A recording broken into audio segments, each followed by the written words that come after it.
you know that when things go wrong, they're always more fun. If things go perfectly, it's kind of boring. So thank you for indulging me there. So now give a little talk about something. The talk this evening is kind of unmissable. Okay. The talk I decided to give this evening is on real happiness, bliss. I did mention it earlier, and I don't just talk about this. This is what I kind of practice. And it's what kept you going over so many years, as being a monk 50 years. Why on earth are you a monk? Many people ask that question of me. Had a good education, fit, healthy, things were going well in my life. Why on earth do you throw that all away? I'm not throwing it all away. It's just actually finding a deeper part of happiness. And please excuse me when I'm honest about my upbringing and about my life experiences. I still kind of feel sad about some of the girlfriends I dumped. Especially I remember the last one. The reason why, believe it or not, is because I went on a meditation retreat. And the meditation retreat was so beautiful and delightful. I never kind of realized it at the time. You had a greater source of happiness. And so that poor young lady, unfortunately, is like falling in love with something else. A peace, a bliss, a truth deep inside. Honestly. And I never realized what was going on at the time, but after that first meditation retreat, basically there was no possibility of like a sensual relationship anymore. Kind of, you can understand that, there's a deeper happiness you'll find, more stable, more compelling. And even from that time on, you realized, especially when I started teaching, coming to Australia, that I was told to talk about Four Noble Truths. But the Four Noble Truths, I mentioned this in one of the books I wrote, that we're supposed to talk about suffering and the cause of suffering and the end of suffering and the path leading to the end of suffering. But really, when you listen to that, what's it all about? Suffering. And I remember I tried that first of all, learning how to teach, and all the people who were listening, they actually headed for the door, or they sort of put their heads down. They weren't going to listen at all. They knew enough about suffering. It wasn't actually enticing. It was a message which wasn't really getting through to people. So instead, I changed it around. Still being honest to how the Buddha taught, like bliss, the cause of bliss. Why sometimes there's not enough bliss in this world, and how to create that bliss. Why not? It's just the Four Noble Truths rearranged. It's called marketing. But it's not marketing just to make money off of something which is not appropriate.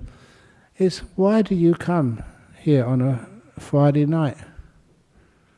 Okay, if it is Kasena, she's our president, so she's got not much. But we want to come here, you don't have to be here. And the reason why you come here, I hope, is because some of these little tips which you hear, they make you become aware of some deeper causes of happiness and why, for some reason or another, we throw that happiness away. I just recalled as one of the very early monks who inspired me, I think it was Jnana Ponika. I met him once, he was really, really old, when I visited Sri Lanka. And he told the story. There's a young man, he was from Germany. As a young man, just growing up, he was with his friends at a beer garden. And they were sitting outside a nice summer's day, drinking some beer. And then the owners of the beer garden, they said that there was a fire in the house where they brewed the beer. And they started running out and telling people to please get out. The house is on fire. But many of this monk's friends, he wasn't a monk yet, just a young man, they thought, wow, free beer. So they ran inside the house to get free beer. And when so many of his friends were inside, the house collapsed. And these were the people he grew up with, the people he was friends, sisters, cousins, were killed. And he had to sort of try and dig them out and do whatever they could to save them. But it was such a really difficult experience to bear, seeing all of his friends die at such a young age, just because they were just wanting some beer, that's all. It was nothing evil. But then it turned out tragic for them, and they died. And things like that kept him as a monk for so many years, to actually all his life. Why? Because we find there are some happinesses in this life which are very, very uncertain. And certainly when I was young, I was told if you can get a nice career, then you won't be ridiculously wealthy, but you have enough money to have a safe family, have some kids, a nice house, and you'll be good enough. But then sometimes it didn't work out the way you expected. If it doesn't work out the way you expected, well done. Simply because it's teaching you something much more powerful. It's not just getting by like everybody else.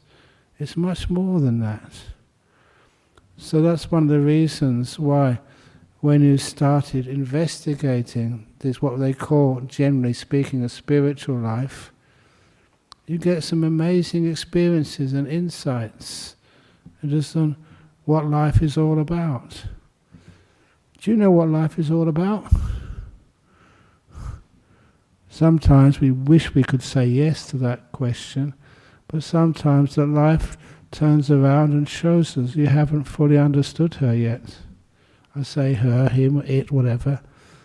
But after a while, you can see so much more deeply into who you are, how you work, and what's worth expending your energy on in this life.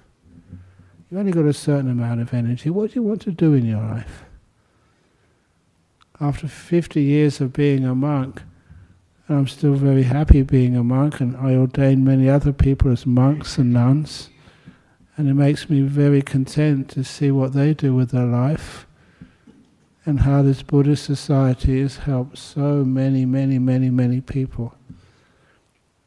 I don't know if she's here this evening, but this one lady, I mentioned it earlier in the talk before coming in here. I always give 2 talks on a Friday, one to the visitors out there in the reception area and one to you. But I wanted to share this story, not just with the visitors inside, but the people here. This lady, she came to see me, she had to see me all the way from Canada. That's the main reason she flew over here. She has a sister here, but the number one reason, she wanted to see Ajahn Brahm. Why? Just get a photograph, you can get a photograph on the net. You say you want to meet you? Why? You can just meet me anywhere. But what she wanted to do was just to say thank you. Because she had tongue cancer. And apparently what I said, I think her sister who lives here, just asked me to say a few words to her. Just, and record it and send it to her, on her smartphone. For once those phones were used smartly. And for her, it got her through the skin cancer. Skin cancer, the tongue cancer.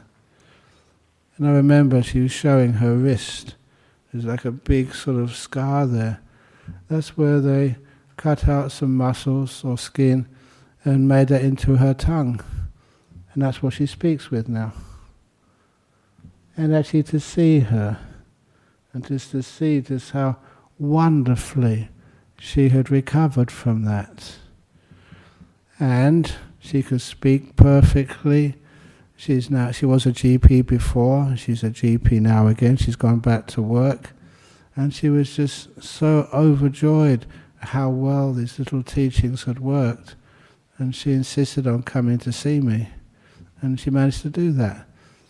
It made my day to actually to see how these teachings, they're not just theories. They're not just for people to argue over a cup of coffee. What I get inspired by is the fact they actually work. And whatever you're doing in life. And to see that was well done. How do they work? Why do they work? What is the meaning of life? You know, years and years and years ago, I say years and years and years ago because I've been around years and years and years, but I recall just being a help to another monk, another teacher who was giving a meditation retreat.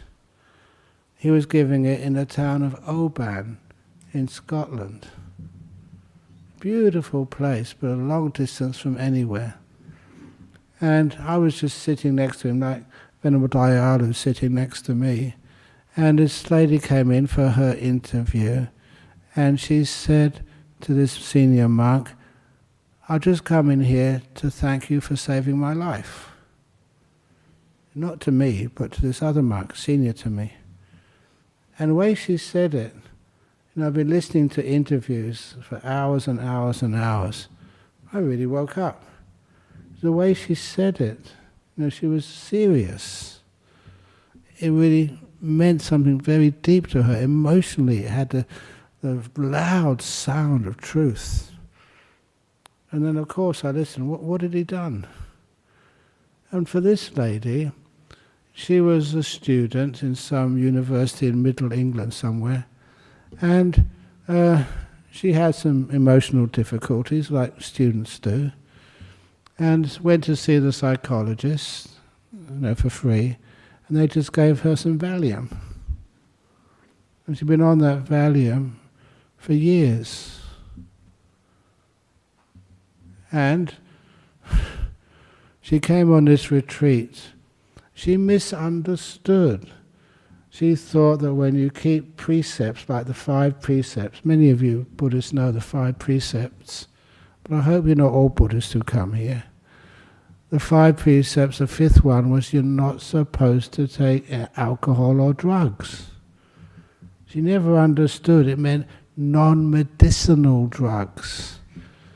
If you have to have some stuff because you've got diabetes or something else, of course you keep taking those drugs. But she thought, I've got to give up my Valium. And she did. It's not that hard on a retreat in this quiet coastal town of Oban in the northwest of Scotland. So she managed to do that. A bit difficulty, but she managed. But then she had to go home. And her home was in the middle of England somewhere. The first problem was she had to get the bus to Glasgow, and Glasgow station had to get the connection back to her hometown. Now, if you've been to Perth station, that's like nothing compared to a huge station like Glasgow. That was incredibly stressful. Even I might stress out trying to find the right platform in Glasgow station. And for her, just overcoming the addiction to Valium, that almost, she said, I remember, that she almost felt many times like jumping onto the tracks, committing suicide, because that's how sort of hard it was. But then she said she'd given up the Valium for so many days. She managed to hang on, get on a train, get back home. And she said, I think she said, sitting in her front room for about a month in an armchair, not doing anything else. So those results of that Valium could wear itself out of her system. With everything else she had learnt about patience and kindness to her own body and kindness to everything else. Don't push yourself. Make peace, be kind, be gentle. And that's why these letters are down here. Make peace, be kind, be gentle. And that got her through. She got herself off the Valium and back to work, back to life. And that's why she came on this retreat to do some meditation, which she enjoyed, but also to say thank you. And thank you for saving my life. I've never had a drug dependency. I know some of you might say I'm addicted to tea. I like tea. If ever any of you were born in UK, here, other than me, in the back there, you know in UK I've seen this. As soon as you're off your mother's milk, you start drinking tea. I saw that. I saw this little baby, you know, and after she was breastfed, then she had a little saucer and some tea, you know, to get her onto tea. That's just our life up there. But anyway, just to show you that 1 year people were joking about Ajahn Brahm, yeah, you know, if you had a choice between enlightenment and a cup of tea, which one would you take? And just to tease people, I said, I'll take the tea. But then on one occasion, a 3-month range retreat, people were needling me, joking, said, you're attached to tea. I said, no, I'm not going to be attached to tea. I'm going to prove it to you. And so I said, I'm going to not take any tea for the whole 3 months. And after 3 days, wait, it's not what you expect. After 3 days, a couple of the monks came to see me and they say, Ajahn Brahm, we were just joking, please take some tea. I said, why? He said, because they were with another English monk years ago who made the same vow to give up tea. And he was a pain in the neck for 3 months. Really difficult to deal with. And I noticed more about my mind and my body. So it's okay, I'll be okay. So I just gave it up for 3 months. Never had a cup of tea at all. No coffee, nothing. I was fine. Sometimes through the power of meditation, it's amazing what you can actually do with any drugs, any, I'm not talking about big drugs, I'm talking about tea or coffee or whatever. You've got another angle to your mind.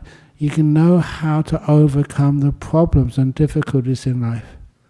And a lot of that is just having happiness in other areas. Please, in your life, you will have some very difficult things to deal with. But when you do have difficulties and disappointments in your life, please don't abandon the happiness which is out there for everybody to drink in as much as you like whenever you need it. You know, the sunsets, just watching the animals in the forest, watching the sandalwood trees grow in the forest. There's so many little things you can spot and watch. Whenever I teach a meditation retreat, usually over in Jhana Grove, but other places in the world too, sometimes when I talk to people there to give them advice, sometimes I say, you know, people get some of the most peaceful, beautiful experiences in their life when they just sit on a chair by themselves and just look at the trees grow. Have you ever seen trees grow? You're not patient enough. They do grow. You know that. Have you ever seen them grow? sometimes you've got to sit down there and look for a couple of hours without moving. If you blink your eyes or get up and turn on a computer or something, you miss it. I think you understand what I mean there. A little bit of a trick, so that you can be peaceful long enough. And even if you don't see the tree grow, sometimes you see the beauty of nature, the beauty of the stars at night. It's one of the great things about our Jhana Grove Retreat Centre. We've got these two beautiful stupas, chediyas. They were donated by people close to Borobudur, the same stone, same design. And sometimes this time of year, the warm nights, you just lay back on those with your eyes open. You stare up at the Milky Way. You stare up, not doing anything, not expecting anything, not trying to work out anything, not to try and discover some new scientific phenomena, just to see, without wanting anything in the whole world. And that becomes so incredibly beautiful. That beauty which is out there in the world, when you start to see that, it's not something you can buy. It's not something you can photograph. People try to photograph it to try and keep it, as if, okay, this is mine now, I can store it away and use it whenever I want. It's more powerful than that. It's there just for moments. I learned that once. Actually, the time I learned it, and I made sure I never forgot it. When I was about 20, I went over to India. This was many years ago. I'm 73 now, over 50 years ago. And what I wanted to do was to be able to take a photograph of the Himalaya mountains. When I saw photos of those, I thought they were so astounding. This whole range of mountains on the horizon. And I had a small camera which I brought with me from UK to India. But I never did enough research, because when I went to India, it was the monsoon season. There were clouds all over the northern horizon. And day after day after day, I tried to find a moment when those clouds receded, but they never did. And so because of that, I gave up after a month or two in northern India. But then one day, there's many places I could see, like Buddhist places. I was in Kathmandu, and I heard from the youth hostel there, that there was a postal bus which would go up to the north of Nepal every day. And because it was a postal bus, they weren't supposed to do this, but the driver would let tourists in the back of the bus if you paid him a few rupees. And so I paid my little fare of a few rupees. There's a couple of Americans with me on this trip, and we went to the very north of Nepal, to the border between Nepal and Tibet. You weren't allowed to cross over in those days, but at least you get to the border. And on the way, the driver stopped for lunch. We had an hour free. So, we had enough food. So we walked up a hill just to see what was on top. And I will never forget this, how stupid it is to try and capture beauty, to capture happiness, to keep it for long periods of time. Because when we got to that top of that hill, the clouds parted for the first time in months. I don't know why it did it at that time. We could see, the first time, one of my dreams, what was on my bucket list, to see the whole expanse of the Himalaya mountains stretching as far as I could see to the east and the west. And it was kind of breathtaking. You know what I did? I left my camera in the car. I ran down as fast as I could, ran back up much slower because it was a steep hill. And when I got to the top of the hill, the clouds went back. And those two Americans who were sitting up there said, "Where did you go?" It was such a beautiful opportunity to see the Himalaya mountains, and I saw nothing, absolutely nothing. It was teaching me a lesson. If you try and capture happiness, you spoil it. You can't capture it. It's there, these moments of your life. And when you see it, just pause and stay. It stays inside your memory. It can never stay on a photograph. That's why sometimes when some of you come and take photographs of me, you're not taking photographs of me, that's not Ajahn Brahm. It's just this old body, in which I live. It's not really me. So that's one of the reasons why beauty and happiness is there to enjoy and let go of almost immediately. And then it stays longer with you, and deeper and deeper and deeper. It's really weird. It's like when you try and hold something, it's like water. You can't hold it in your hand, it all drips out.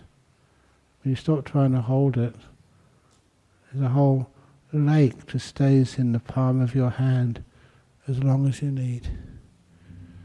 So this is some of the happinesses you learn, why we actually destroy happiness in life.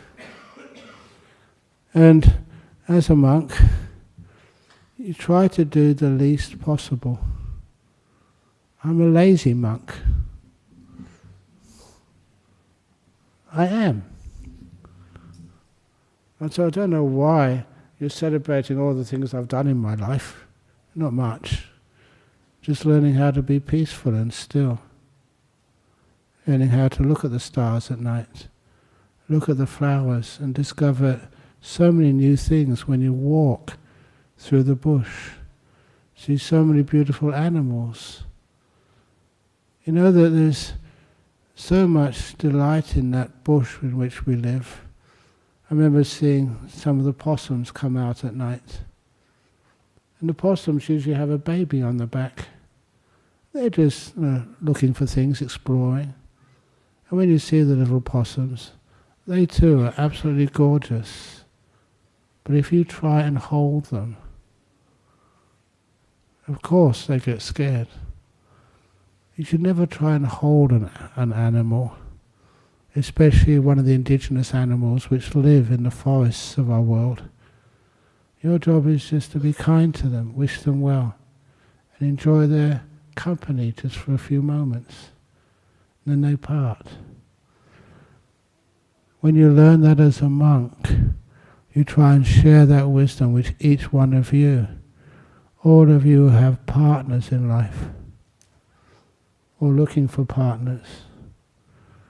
Do you want to hold them and keep them? Afraid of losing them, afraid of saying the wrong thing? That's where you create mistakes in life. Instead of actually trying to keep them, hold them, preserve them, because you're afraid of losing them, you lose them really quickly. Instead, enjoy each other's company, share, be honest, be truthful. That's one of the other things, but people are so scared in life, they're very rarely truthful. As a monk, I've got nothing to lose. That's why you tend not to be afraid at all. So that's why you can stay with even what sometimes people call dangerous animals, like snakes. I was telling somebody today, one of my favorite animals when I was in Thailand was the tarantula. Just mentioning that word, people get afraid. But the tarantulas, they don't harm you. I remember these, in a hot season over in Thailand, the tarantulas, there's a whole big family, a couple of families, almost like a clan of tarantulas. And they would live in the roof of my hut. And every now and again you'd be meditating. Because it was so hot, I'd only have my lower robe on, but from here upwards I was no clothes on at all. It's only myself in the hut and the tarantulas. And sometimes they would fall on you. They didn't do it on purpose. It was hot and they were getting a bit sleepy is what I reckon. They'd fall and you go, blah, blah, blah, blah. It was really delightful. It was kind of ticklish. So I was very happy for them to please come and fall on me again. And they're really big spiders. Are you afraid of spiders? I didn't know at the time, but apparently that if those spiders they actually bite you, you get superpowers.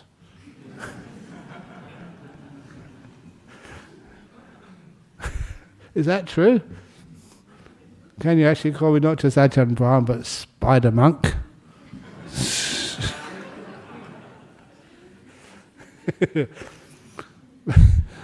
But anyhow, you kind of love them. They're your friends. You shared your hut with them. And you never hurt or harm them. And that was kind of the beauty. Instead of looking at life with fear or trying to capture it or trying to escape from it, or like somebody said today, asked me the question, what about pest control? Ajahn Brahm, what is your views on pest control? And I told them that please don't try and annihilate your husband.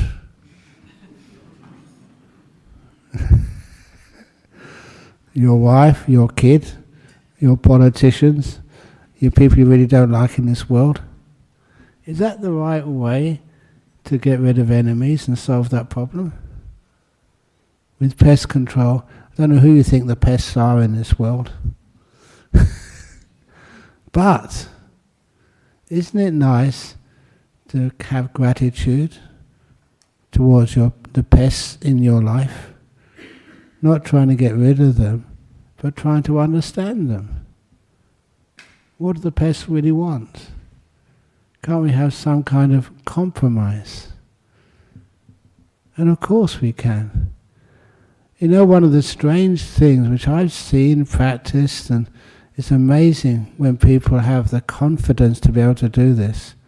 If there are any pests in your life, like ants, if there are such pests in your life, talk to them. I don't mind saying this. Please don't lock me up being a crazy monk.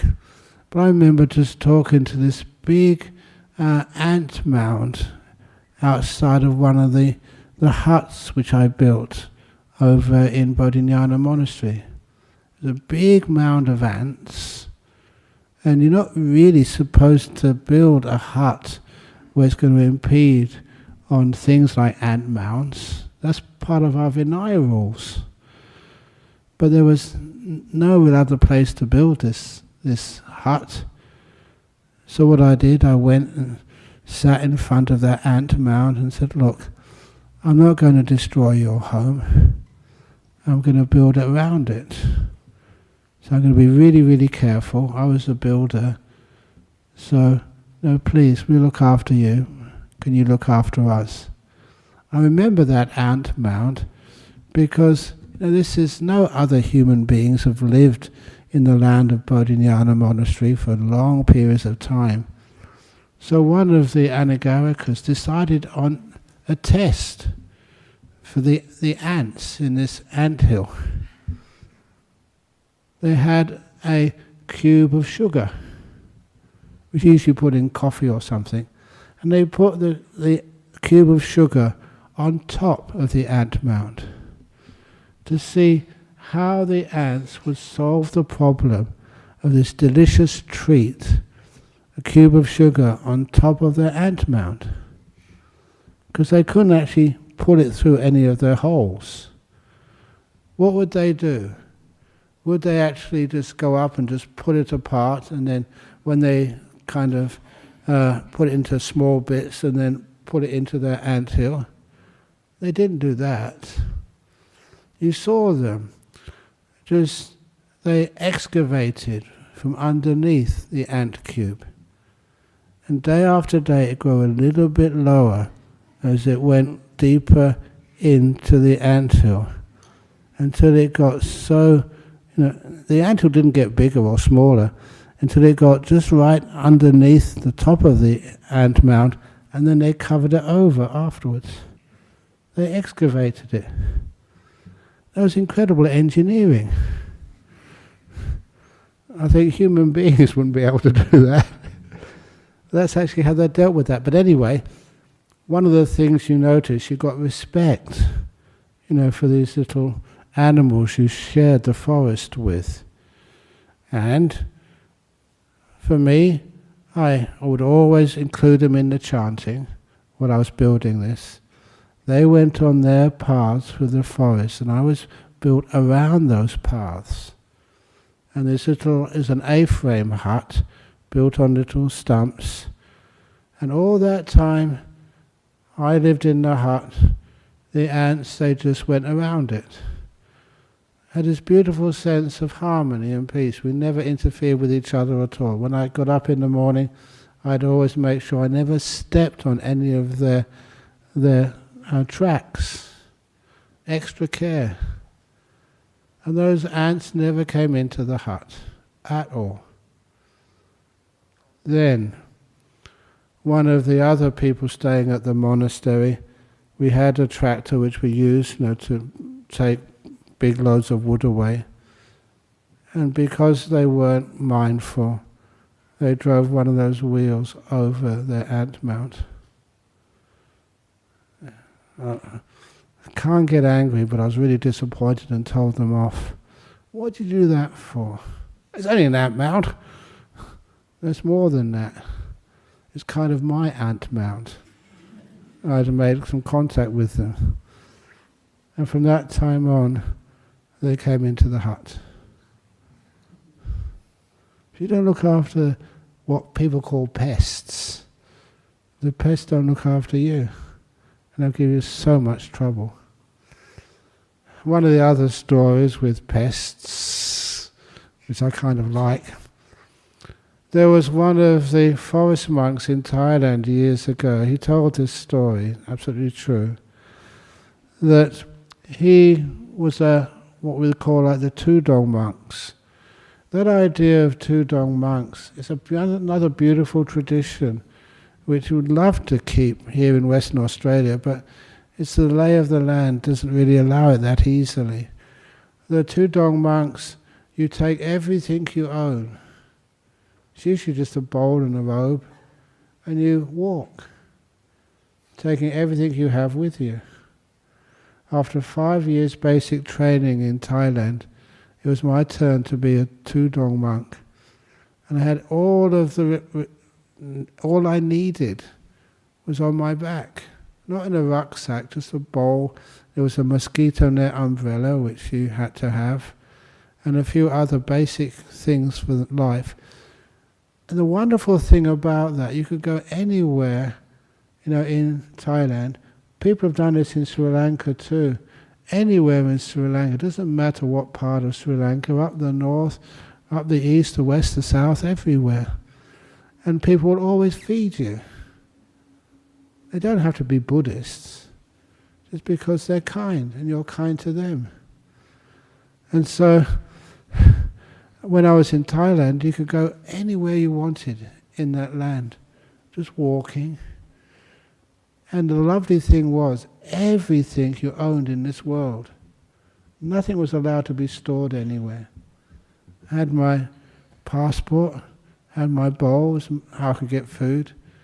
Just had a robe, which I used as a pillow at night time, and another robe to over me to be my bed sheet. Had everything you ever wanted in the world. It was so small. What it taught me is just how little you really need in life. There was never any just in case. That just in case never made any sense to me at all.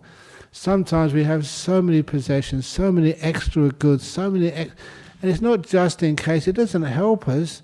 It makes it really hard for us to store everything, wherever you have it. And even these days, whenever I go travelling, which I often do. Where's my suitcase? When I go overseas, this is all I take. I really love that when you come home and then you go through the Perth airport. A lot of times, they say, "Sir, have you collected your baggage yet?" "Yeah, it's here." But they get to know me now. I was just that crazy monk. But they always let me go straight through. Although sometimes they have a nice conversation. Sometimes they come up and say, "Ajahn Brahm, are you giving the talk tonight?" A lot of the people who work in Perth Airport, they come here. "Is anyone here from Perth Airport this evening?" "You can confess, it's okay, I won't dob you in."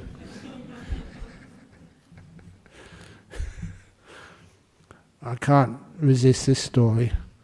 Once I was coming back from Sri Lanka, I don't know why, this was many years ago, and that's when they had the dogs, you had to line up for the passport control, and they had the dog come up and down, just while the travellers were waiting at the passport control. That was a great place where there was still enough that everybody could get checked by the dog. And I will never forget this time, because they brought this dog up and down. I was in the line there, and the dog stopped at me. Really did stop. And he put his muzzle in my robe, and he wouldn't come out, and he started wagging its tail. It was like an overnight flight, so I was really exhausted, so I didn't mind. But the person which was in front of me took a step forward, and the person behind me took a step back. They did want to be associated with me. But I was relaxed, I didn't have anything. And then it took a long time to get everybody checked, and then they took the dog down a second time. Past all the other travellers, and when it came to me, put his muzzle in my robe again, and they tried to pull it out. Took quite a yank to put it out. It was wagging its tail all the time. And so even the people on the side went a bit further back. But of course, I just don't have anything. So when they asked me, they actually asked me straight up, said, "Where are the drugs?" And I said, "I don't have any drugs." "Well, why did that dog stop?" So kindness, loving kindness, and make peace, be kind, be gentle. Animals love that. And so, because it's very easy, you don't need to sort of strip me down. I just open up my robe. I won't do it here, otherwise I'll get in trouble. He said, "Have a look." It takes about 2 minutes to look through this. Because I had so few things. "Oh, okay, just off you go." There was nothing there. It's very easy to see. I don't know why that dog did that, but afterwards I felt quite sorry for the dog. I hope it doesn't get in trouble. I hope it doesn't lose its job as a sniffer dog. Because it got a person who was totally clean. But anyway, that's just how much joy you have with simplicity, and being able to just to go wherever you want in Thailand, and you hardly have anything at all. Imagine that. Imagine you can be like that, flying through the air or going from place to place in this world. You don't need anything. I love that idea of freedom.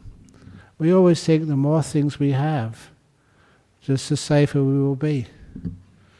Come on. It's more of a burden. It's wonderful to be able to have less, even just where you live. Many of you have seen where I live, the cave. It's a monk-made cave. Every home should have one. It's cool. You don't need heating or aircon. If there's a bushfire, I'll be perfectly safe. If there is, where has Eddie gone? If there is a Third World War, Eddie, you can come and take shelter in my cave. Nothing will ever get through that. It's a nice sense of like simplicity and peace. And that's a beautiful thing to have, and the happiness you get from that. That's also why just in the meditations, that's why I chose that subject. It's only a half an hour meditation a few minutes ago, but it was a really nice one. And you get this wonderful sense of happiness and joy just by being still. You don't want anything, you don't need anything. Imagine that. All those things in the world you're worried about, no worry at all. You don't have anything, you don't need anything. Your sense of like being free. You know, sometimes I try and imagine what it's like to be living in the world. The world is like a prison. You don't have that freedom. Just to relax and not think about anything and enjoy just the sunset in the evening or the moonrise. I love moonrises. Especially over in Bodhinyana Monastery, because we're on a hill. Sometimes some of the sunsets, again, are gorgeous. Even the moonrises, they're beautiful. Big disk of the moon. Sometimes you can't see that, there's too many buildings around. When there's hardly any buildings, or you're up on a sort of a ridge, it can be so gorgeous. What beauty have you enjoyed today? This week? If you can actually just linger on that joy, it doesn't matter who you are. You don't have to pay for it. You don't need any electronic equipment for it. It's just there, free for everybody. Any race, religion, gender, any disabilities or lack of disabilities, you can all experience the beauty in this world and the freedom. I don't know if I made the point strong enough, but if you've got so many things, you can't enjoy that beauty. Too many possessions. If you're in your house and it's a big house, you never go outside. How can you see the sunrise or the stars at night when you've got so many lights around your street? What a beautiful thing it is when you've got little to actually block out the view of beauty in this world and a sense of peace and freedom in your own body and in your mind, so you can get these beautiful, peaceful meditations there for you at any time, any place, wherever you are. That's one of the things why I like being a monastic. Yeah, it's a lot of work sometimes. Sometimes you get a lot of criticism. Always want to do some more work, some more help. But nevertheless, the sense of peace and freedom you feel. Would you like to be free? What does freedom mean? Whenever you feel to be free, it means you've got nowhere to go. You don't want to go anywhere. Nothing you need to be. You're respected for who you are. No goals in your life. Being here is more than good enough. Why do you want to go anywhere? If I could give you, if I was like a magician, if I really was a spider monk, and I can say, where would you like to go in the world? I could magic up this first class ticket to go anywhere in the world you would like to go. Would you like to go there? And what does it feel like if you feel, I'm very happy where I am. I don't need to go anywhere. What would it be like if your partner, sitting close to you, you look at them and you think, yeah, they may not be the best in the world, but they're more than good enough. Why not say that? Instead of always finding what's wrong with them. Finding what's right with them. Always finding fault with life. You know, why didn't I get that promotion? You must be really dumb if you want a promotion. If you get promotion, yeah, you get more money, but you have to pay more tax. And no matter how much money it is, it's never enough. It's much better to have less money and more freedom. Is that right? Have a look at me. How much money do I earn? How much money do you pay me, Mrs. President? 0. They say, how much do you earn as a monk? How much do you earn, Diana?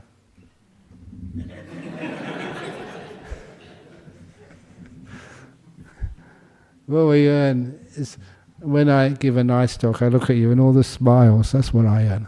That's my payment. You're creating some happiness in this world, giving that happiness, that joy, that sense of freedom to others, so you can enjoy for nothing at all, just a bit of fun, a bit of beauty, and a bit of happiness. So you don't need to go keep looking for another partner in this world. What you got is good enough. I'm going to finish off just with one little story. There was a couple of, I can just checking they're not here. There's a couple of Thai girls years ago, and they were sisters. You know, an elder sister, younger sister. And the elder sister, they wanted a bit of marriage counselling. I'm really good at marriage counselling. I've never been married for 50 years. Never been married, actually. But nevertheless, they came up to me, and the first one said that they were having difficulties with their husband. Really difficult to live with. And so, fine, I gave them some advice. And basically, they wanted to get divorced. And then, the younger sister, she was trying to find a partner in life. And every time, she was going out with someone for maybe a month, then it all fell apart. It all went wrong. And so she was single again. So she was asking me some advice how to not just get a guy, but to keep him. She was really wanting a partner in life, but could never find one. Her sister had a husband she didn't want. Exactly, that's what I thought. Come on, you're sisters. You grew up together. Your older sister's got, a used husband. Why can't you swap? To a monk, that's logical. But not to them. But why is that? What you don't have is what you want. And what you want is what you don't have. Isn't it nice just to be content with what you've got? Not the best, but good enough. Your job, not the best, but good enough. Just your health, not the best, but good enough. Your family, not the best, but good enough. Your Buddhist society, not the best, but good enough. The talk, not the best, but good enough. Thank you for listening. Okay. If you're going to do it.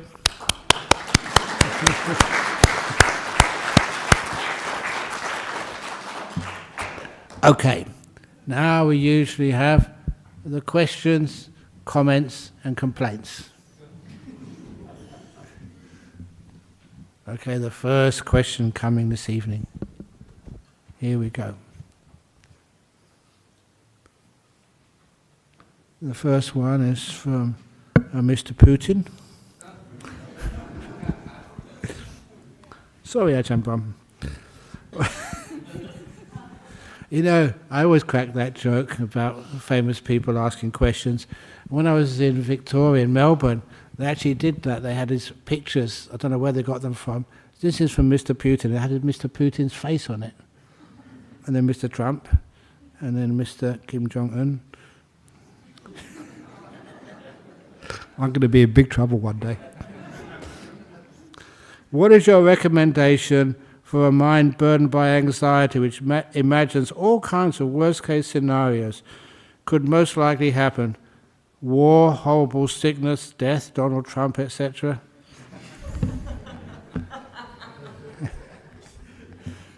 They never mention Mr. Putin. This must be from Mr. Putin. No, first of all, please, if you imagine all those worst-case scenarios, please write them down and let me keep them for a year. And if the world doesn't end, whoever wrote that will have to become a monk. No questions answered. And if it does happen and the world does end, then don't blame me because I won't be here if the world ends. Basically what that does is to show you that most of the things you're afraid of do not happen at all. What you're anxious of never happens. It's usually something much worse. Nothing happens at all. And anyway, it's amazing. It gives you a nice little test. There's always ways and means to deal with it.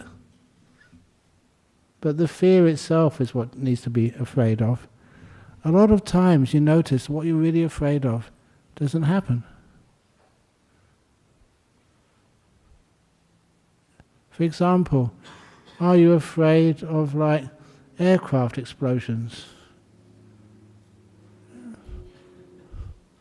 It's very rare to have an aircraft explosion. When was the last time there was an aircraft explosion where many people died? Do you remember?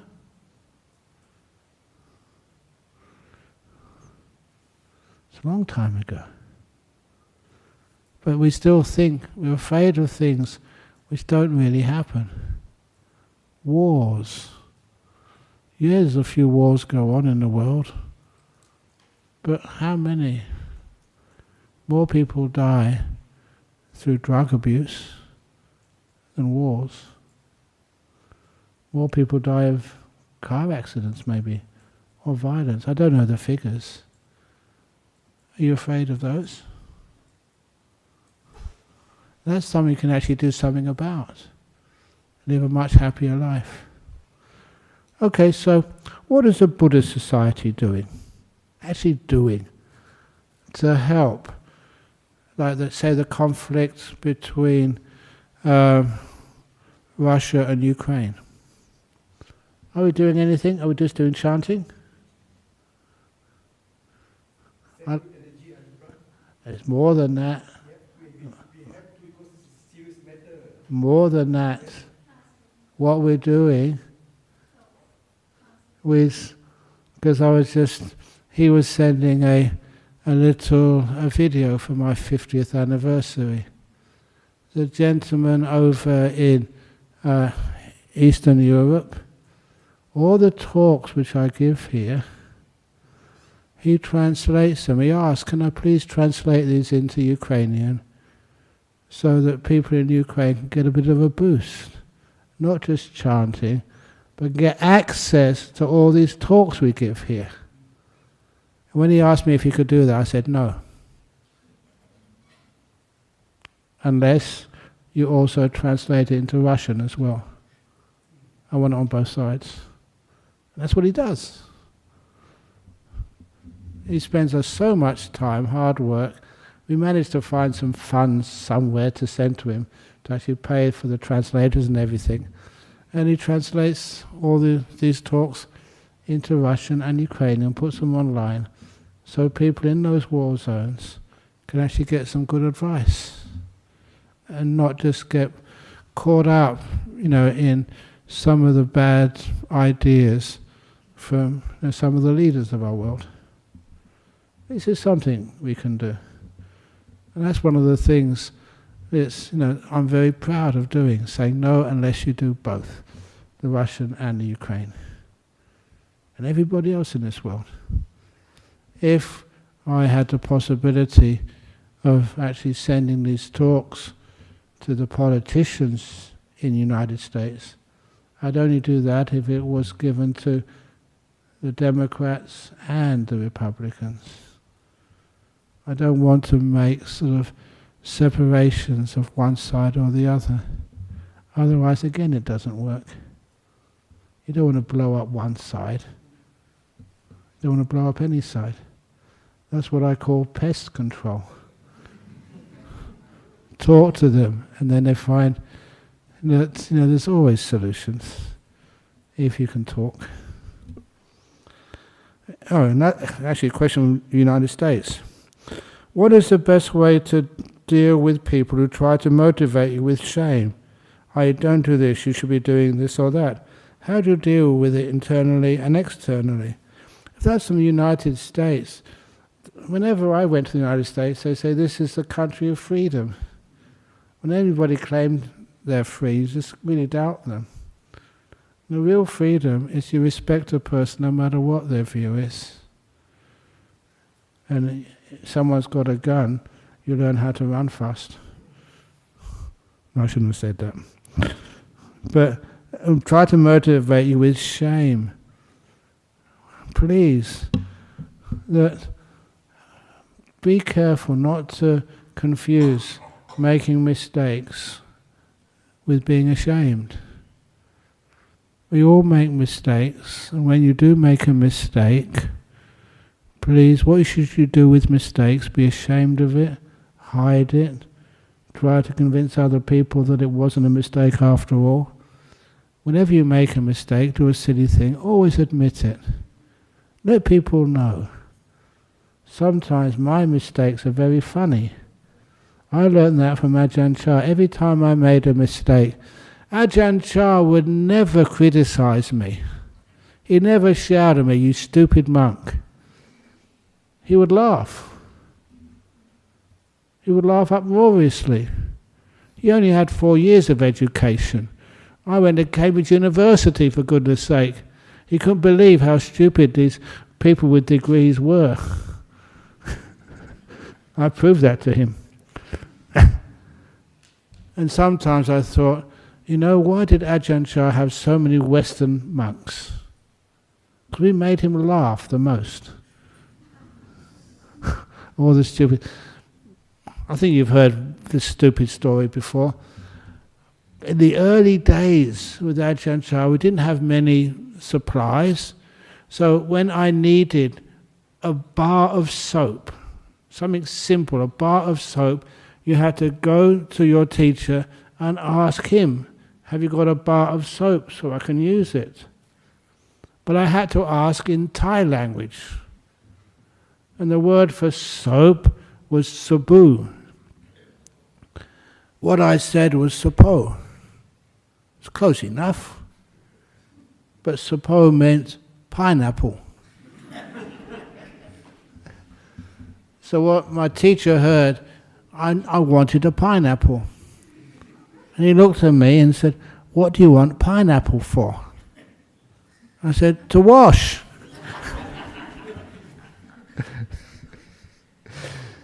And he laughed at that joke for months. Always telling the visitors, these Westerners and these very highly educated people from UK, they're not like us. These people, they wash with pineapples. It must hurt, but obviously it must be better for them. So I never felt ashamed. I felt privileged to be able to cheer up my teacher. So if you ever want to cheer me up, you tell me some of the stupid things you've got up to. And I would also laugh. So don't be ashamed. You're just a human being. You make mistakes, as I make mistakes. From Germany. Dear Ajahn Brahm, I have problems with my pelvic floor cramping during meditation. Relaxing and accepting work most of the time, but still feel unhappy. Do you have any advice? I've never had that experience of pelvic floor collapsing, but nevertheless, see what the doctor says, if you possibly can get something to support the pelvic floor, or use cushions or chairs or something. There's so many people doing meditation these days. I'm really, really, really surprised and disappointed there's not more high-tech meditation cushions. I always mention this on retreats. Imagine, if you want to open up a business, Okay, you want to make some money in life, just get a high-tech meditation cushion. I've already designed most of it, so a bigger, not just these small ones, quite big, and you have a remote control, and if your bottom is a bit low, you press the bottom, it inflates with air, it lifts your bottom up. For those of you who need sort of a cushion under your knee, it can lift the knee up. Or if you're too cold, you can press another button, it warms up. If you need a massage, like I've seen this on some of these chairs, even on high-class cars, or on the high-class seats on the aircraft. You press another button, it gives you a nice massage. So if you have one of those on your meditation cushion, imagine that'd be much more comfortable. And also, because sometimes the people they come to meditation, they're a bit tired, press another button, and then you have the menu comes up of the different types of coffee you can get, and it actually comes out at the bottom. You've got your cup, and on the meditation cushion, you've got some water there, some coffee or some tea, whatever you like, and that can come out too, so you never have any problem with sloth and torpor. High-tech meditation cushions. Would you like to buy one? Christmas time? Waisak? So anyway, that's one thing you could try and do, and can overcome some of the problems with physical problems. You don't have to sit cross-legged. I do that because this is literally my most comfortable position. You know, sometimes you wonder on aircraft, I would love to be on an aircraft where you can just sit on the floor. They don't allow that. You have to sit on a chair. That was torture for me the first time I did that. 7 years I never sat on a chair at all in Thailand. And then when I went to visit my family, it's on Philippine Airlines, sit on a chair in economy class, and that hurt like hell. If I was flat on the floor, I'd be fine. Imagine how many more people can get in an aircraft if they just sat on the floor. And just an ordinary aircraft, you can have two levels. Anyway, next question. What is the right way to let go of something painful when I meditate? How can I find peace? I'm 73. Me too. Sick. I'm not. And want peace. How can I let go easily and find stillness? How to let go is to be kind. How do you be in the present moment? Be kind to the past. Be kind to the future. That's the main trick, to let go of past and future. Be kind to it first. I'm over time, so I better do the last question now. Tim from United States. Does reminiscing to nostalgic experience of past make it more bitter or sweet? You know, because it's 50th anniversary and people ask me all sorts of questions, what I really did in those old days. What was it really like with Ajahn Chah? What's it really like building monasteries? Come on, Ajahn Brahm, be truthful. No. You can't be truthful about the past. Because so many years have gone past, you cannot remember what really happened. You just kind of make up these stories. I remember some of the things, many of the things were true, but many of the unpleasant things, I don't know, they disappeared. You have let them go. So if you are going to be nostalgic, remember the past, remember the nice things about the past. If you're trying to remember about your partner, remember all the nice things about him. If you're going to be nostalgic about your mum, remember all the nice things about her. Or you say yes. Forget about the rotten things she did. And that's the same with everybody else. If you want to remember the nice things about Ajahn Brahm, remember all the funny jokes, not the bad jokes. Okay? And then, if you remember about the beautiful things in life, you find there's hardly any conflicts. That's how to overcome the wars in life. Remember the beautiful things which people do and the kindness which they give. I don't know how you can differentiate between this soldier and that soldier.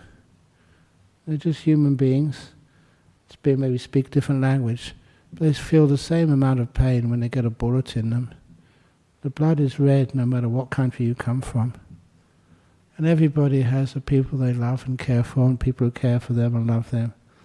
It makes no sense. I know, okay, last story, I promise.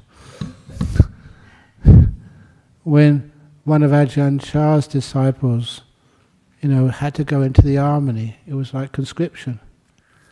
And he said, what should I do? I'm going to join the army next week. And Ajahn Chah said, make sure when you go on the firing range, you train so you're a good shot. I said, why? So that means you can always shoot over their heads.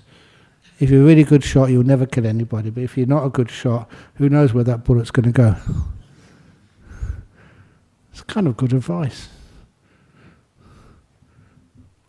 That used to... really last. Story. I remember reading this in a book once.